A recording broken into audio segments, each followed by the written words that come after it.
Hello everyone, it's Sunday morning. I'm at Bishopwearmouth Cemetery in Sunderland. It's Remembrance Sunday, so I thought I'd do something fitting for today. It's a lovely autumn morning, mild again in Sunderland. So this cemetery has got, I think it's around 400 odd Commonwealth Grave Commission headstones. Not all of them that the people remember died in actual war type of situations or in battle. Some died of injuries, training, disease and so on. And but there's three main areas to remember the fallen. We'll have a quick look at all three of them. There are loads spread out all over the place, and there's obviously people remembered on memorials, family memorials who aren't even buried here but died in foreign lands or other parts of the country. But there's this one here, right? So 1, 2, 3, 4, 5. There's 5 Commonwealth Grave headstones here, and they all look like they're 1915. So possibly this is where the first section started to be put for those who died. But there's a main one, and then there's this little small one here where they're sort of gathered together. So look at that. Lance Corporal G. Gardner of the Tyneside Scottish. I'll be honest, I don't know anything about any of these particular men listed in this particular section. I've just walked past them before. There's quite a few ladybirds there. So that's June 1915, so that second year of the war. And that's the 8th of July 1915 for W. Holden of the South Staffordshire. And then we've got the North Stafford Regiment, and that again, July 1915. Was it the Somme 1916? So those three don't have any personal epitaphs, but this one is D.H. Haswell, the Northern Cyclist Battalion. He was just 30-year-old. Look at that, he left his home and loved ones for his country to die at rest. Beautiful little epitaph. Families paid so much per letter to add the additional things on at the bottom. Then we've got another one, South Staffordshire Regiment, J. Poole, 1915. And then we've got another one, 1915 October, E. Pounder, the Notts and Derby Regiment. Doesn't have his age, not all of them do, sadly. So that's the first little section. There's that one here as well. J. Johnson of the Army Service Corps, again 1915. I think that's age 36. So that's that little section here. And there's another headstone in the middle here, which in memory of my... And that looks like RASC, so is that Royal Artillery Service Corps or something like that? So that is for another soldier, but it's not a Commonwealth Graves Commission one. Possibly the family erected that before the Commonwealth Graves Commission got round to putting one up. So this is the area. I don't really do many videos in down here.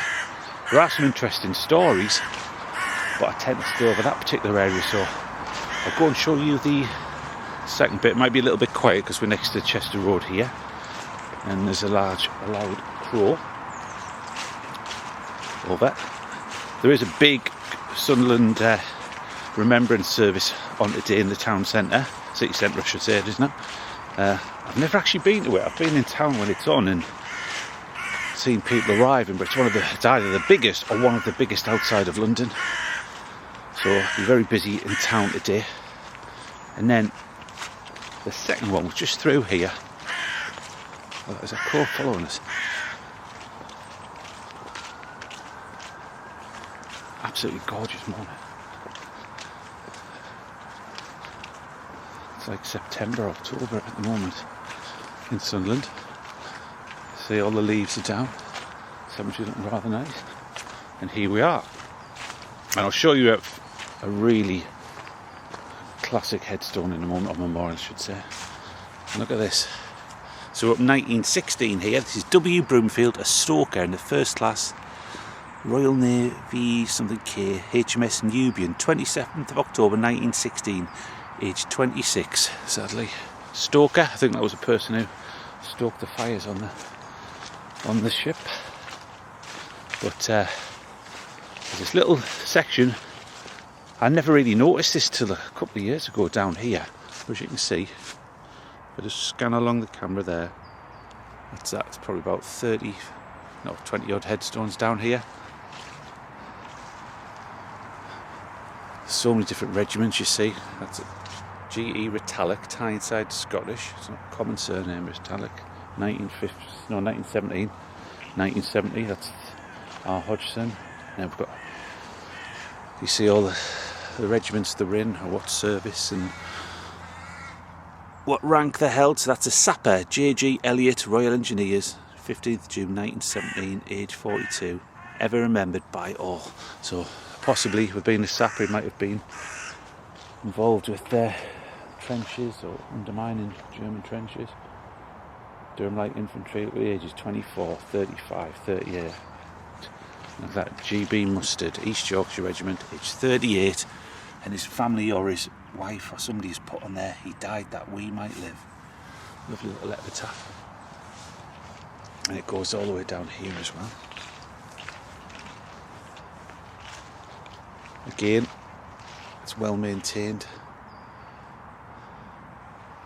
Got 1916. And this, look, born 1897, this is Richard Victor Rowe, or Rowe. Died January the 8th, 1917, peace, perfect peace. So I'm assuming that's his family have put that one up, and it was a military death. Look at this, Durham Light Infantry, Dree Brown. 3rd of February 1917, ages 23, in loving memory of my son, forget him, we never will, as years roll on, we love him still. Lovely little epitaph to remember. As I said, if any of these names, if you go on Google, you'll probably be able to find bits of information on some of the North East War Memorial projects, or on the Commonwealth Graves Commission, West Yorkshire Regiment, King's Own Yorkshire Light Infantry, who's on, look at that, Robert Henry McCulley, King, 23rd of September 1916, they're just 19-year-old, I think he's the youngest one I've seen so far. Some, as I said, some don't have their age on, Bernicle, Ramsey, Dodds. There's a couple of epitaphs down here. J. Steele of the Royal Army Medical Corps, 6th of August 1916, aged 36, not forgotten by his loving wife and son Tom. He answered the call, so he gets so much, a little bit of information off that one. And then this one here at the back, I won't go over there. I'll just stand back so I don't get too close. R. Beer, Notts and Derby Regiment, 14th of August 1916, aged 28. Memory like the ivy clings. Now we've got J. Hazard, Durham Light Infantry, 10th of August 1916, 27, and the epitaph, a silent thought, a secret tear, keep his memory ever dear. And then we've got the Royal Field Artillery, R. Telford, who's a driver. He answered the call. And then Ernest Emerson, a Master Mariner.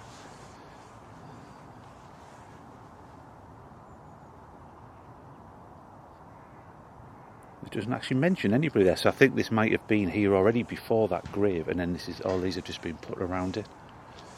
And then we've got V something A E Warwick, Northumberland Fusiliers. West Yorkshire Regiment, W. Kerr, and then Jennison Taylor Service, Surtees Royal Army Service Corps, in loving memory of my dear husband. And then for W. Kerr, West Yorkshire Regiment, it says, great love hath no man than this. G. Sterling, Northumberland Fusiliers, 1916. And T. Bailey, 24th of February 1916, aged 20. I often think about, over the years, how many of the relatives used to come up here and lay flowers and remember of the loved ones. These were some of the lucky ones that had a grave to come and visit, but then again some of these graves might be for people who aren't from Sunderland or from other parts of the country who were on service here or died off the North Sea coast, or an accident while the regiment was based here on guard duties, or manning artillery posts along the course, because Sunderland suffered a lot of enemy bombing during the World War II. Even in the First War, the Great War, it suffered from a Led Zeppelin raid which killed, I think, about 12 or 13 people. I'll go up here and I will show you probably one of the finest headstones in this cemetery, and I still don't know how the widow afforded this. It's absolutely stunning. It's a poor widow. A husband and a son, both with the same name. went off to war. They both got discharged through medical reasons, and they both suffered from mental health issues and physical issues.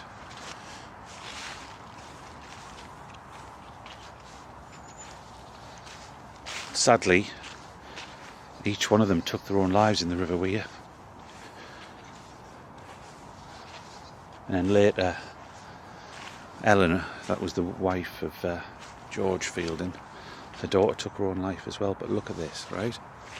They only lived in a simple home down in Deptford. In loving memory of the late Private George Fielding, dearly beloved husband of Eleanor Fielding, died June 18th, 1918, aged 52 years after serving in HM forces. So, it's quite unique. I'll stand back so you can have a little look at it. How did she afford that? Even some of the great and the good wouldn't have got one like that.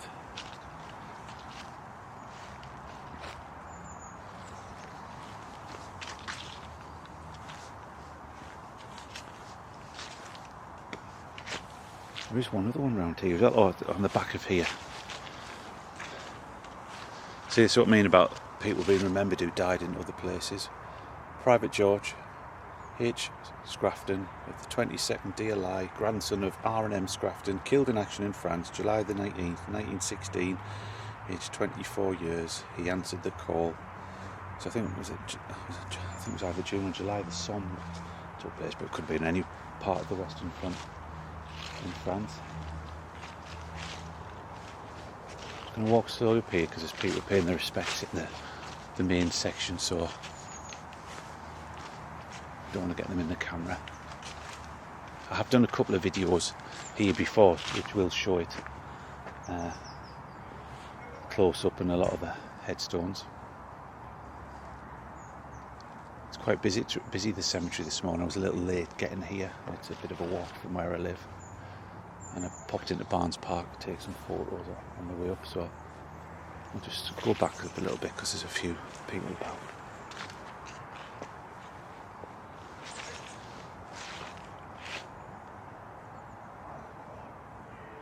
But people do come here on Remembrance Sunday because obviously some of these men are grandfathers, great-grandparents, great-uncles and so on. Still be a lot of people with connections to them.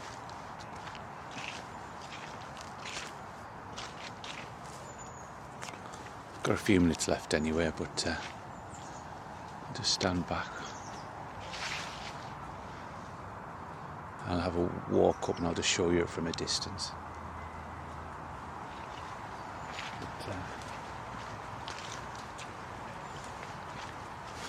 Just have another little look at that one. I have done a video on this particular one. I can't remember the exact title, but I think it's a tribute to a Sunderland soldier. If you look down the video, it was probably about 4 or 5 months ago. Sad story. But can you imagine that, losing your husband and your son, both taking their lives as a result of issues probably caused by the war? Some of them what they've seen. I think one was at Gallipoli. I can't remember, it was a while since I did the story. It is on Facebook, I have written it. But the son isn't buried here. He's buried up in the top section near the crematorium, and he doesn't have a headstone.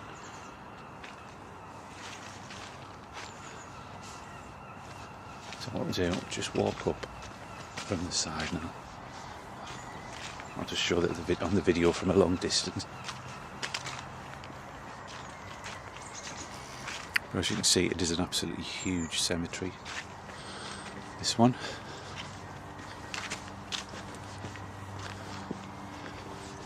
It's got so much history. I'm just going to stand back and I'll show you it from here.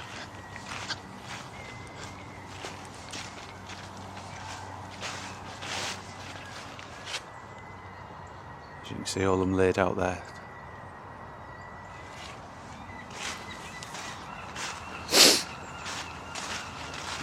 It's quite an iconic view. It's a lovely place to come and pay your respects to the fallen. And there's not just people from both wars.